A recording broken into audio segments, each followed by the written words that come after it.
उन्ही खां बाद में हिकु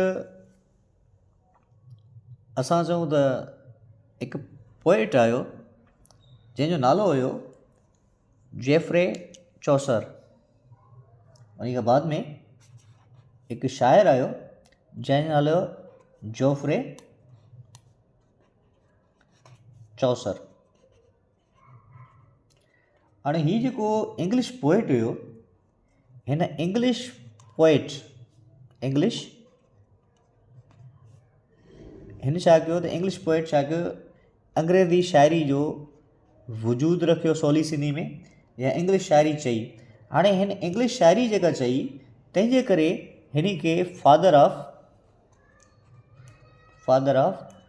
इंग्लिश लिटरेचर बि उन ज़माने में चयो वेंदो। English literature.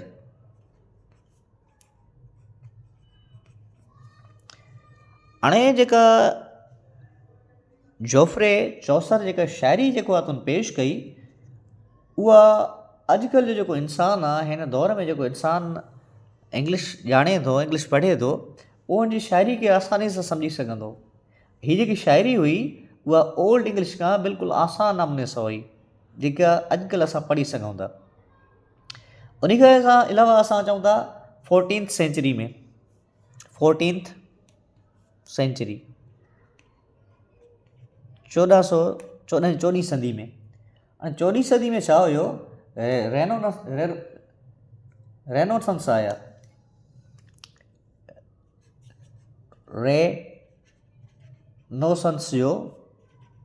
रेनेसांस जो वजूद में आयो, यानी कि रेनेसांस आया, रेनेसांस जो वजूद थियो।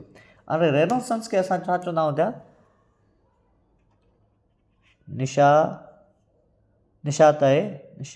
निशाते सानिया।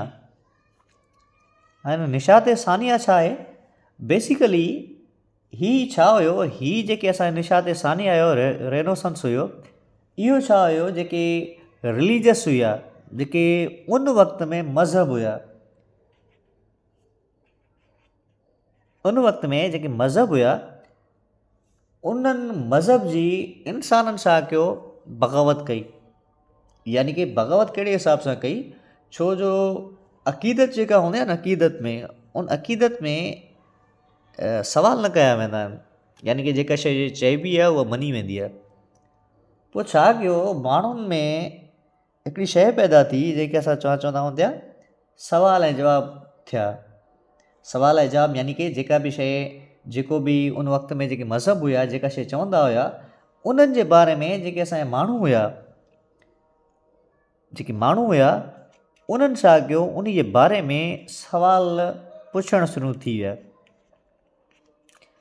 जेका बि शइ चई वेंदी, या जेके बि शइ हुई, सिजु मिसाल तौर ते ओलह खां ओभर खां छो थो उभिरे, धरती मिसाल तौर ते छो थी जेको आहे त अराउंड द सिजु घुमे, जेके बि शयूं हुयूं, या जेके शयूं ॿुधायूं वेंदियूं मज़हबी माण्हुनि खे, त उन में जेके माण्हू हुआ, उन्हनि छा कयो, सवाल पैदा करणु शुरू थी विया। उहो छाजे करे सवाल पुछणु लॻा, छो जो जेके इंग्लिश हुई, उन इंग्लिश में ग्रीक लिटरेचर शामिलु थी वियो। हाणे इंग्लिश में जेकॾहिं ग्रीक लिटरेचर शामिलु थी वियो, मिसाल तौर ते मूंखे सिंधी लैंग्वेज अचे थी ऐं मूंखे इंग्लिश जी सुठी ॼाण आहे, हाणे उन में जेकॾहिं असां ग्रीक बि असां पढ़ूं, त मुंहिंजी जेकी ॼाण आहे, उन ॼाण में इज़ाफ़ो थींदो। हाणे उन ॼाण में इज़ाफ़ो थींदो त ज़ाहिर आहे मूं में क्वेश्चनिंग ऐं आंसरनि जो जेको मादो आहे, उहो वधीक पैदा थींदो। त उन हिसाब सां जीअं माण्हू इल्मु हासिलु कयो, इंग्लिश पढ़णु लॻा, इंग्लिश सां गॾु ग्रीक लिटरेचर में शामिलु थी वियो, त माण्हुनि में क्वेश्चनिंग ऐं आंसर वधीक पैदा थियो। ऐं उन हिसाब सां उन्हनि छा कयो, त जेकी मज़हबी शयूं आहिनि, उन्हनि में सवाल ऐं जवाब पुछणु लॻा। उन खां पोइ जेको दौरु अचे थो, असां उनखे चवंदा आहियूं था इंडस्ट्रियल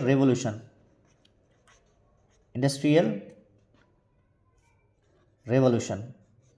यानी कि बाद में जेकी इंडस्ट्रियूं हुयूं, उन्हनि जो वजूदु आयो, साइंसी ईजादियूं थियणु लॻियूं, साइंटिफिक इन्वेंशन थियूं। जॾहिं साइंटिफिक इन्वेंशन थियूं, त माण्हुनि जो साइंस ऐं इंग्लिश में चाहो वधीक पैदा थियणु लॻो। माण्हू रीज़न्स तलाश करणु लॻा, माण्हू सुवाल पुछणु लॻा, सवाल पुछंदे पुछंदे नयूं शयूं ईजाद कयूं, साइंस जो दौरु ऐं इंडस्ट्रियल जो दौरु स्टार्ट थी वियो। उन खां अलावा जॾहिं 1600 सदी हुई, 1600 सदी में 1600 ईस्वी में जेकी हिंद ऐं सिंध हुयो, यानी कि पाकिस्तान ऐं इंडिया जेकी असां चवंदा आहियूं, हिंद प्लस सिंध, उन में अंग्रेज़ी जेकी कंपनी आहे, इंग्लिश कंपनी, उन्हनि छा कयो त उन्हनि हिंद ऐं सिंध में, पाकिस्तान ऐं इंडिया में हुकूमत यानी कि हुकुमरानी करणु शुरू थी वई। हाणे जॾहिं उहा अंग्रेज़ी कंपनी हिंद ऐं सिंध में जॾहिं हुकुमरानी करणु शुरू करणु लॻी, त उन बि छा कयो, जेके असां वटि हिंद ऐं सिंध में जेके लफ़्ज़ हुया उहो पंहिंजी ॿोली में शामिलु कया। मिसाल तौर ते इंडिया जो लफ़्ज़ हुयो जगरनाथ, हिननि जगरनाथ छा कयो, पंहिंजी लैंग्वेज में शामिलु करणु लॻा। या मिसाल तौर ते कोर्ट आहे, कोर्ट बि छा थियो, इंग्लिश लैंग्वेज में शामिलु थियणु लॻो। या मिसाल तौर ते अॼुकल्ह असां चवंदा हूंदा मेन डोर, मेन डोर बि छा थियो, इंग्लिश लैंग्वेज में स्टार्ट थियणु लॻो। उमेदु आहे त अॼु जो लेक्चर तव्हांखे सम्झ में आयो हूंदो। Thank U.